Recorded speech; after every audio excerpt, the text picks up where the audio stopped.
আসসালামু আলাইকুম everyone, vocabulary পেজে আপনাদেরকে স্বাগতম। আজকে আমরা শিখব 20টি ফুলের নাম, যেমন পপি ফুল মানে পপি, মল্লিকা মানে টিউলিপ, শাপলা মানে ওয়াটার লিলি, গন্ধরাজ মানে গার্ডেনিয়া,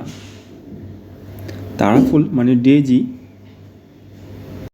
মোরগ ফুল মানে কক্সকোম, গাঁদা ফুল মানে ক্যালেন্ডুলা, কুমুদ ফুল মানে ড্যাফোডিল, জবা মানে চায়না রোজ, শাপলা মানে লিলি, ম্যাগনোলিয়া মানে ম্যাগনেলিয়া, বকুল মানে বকুল, ডালিয়া মানে ডাহলিয়া, কাঠগোলাপ মানে ডগ রোজ, শিউলি মানে নাইট জেসমিন, মটরশুঁটি ফুল মানে সুইট পি, সরিষা ফুল মানে মাস্টার্ড ফ্লাওয়ার, কৃষ্ণচূড়া ফুল মানে গুলমোহর।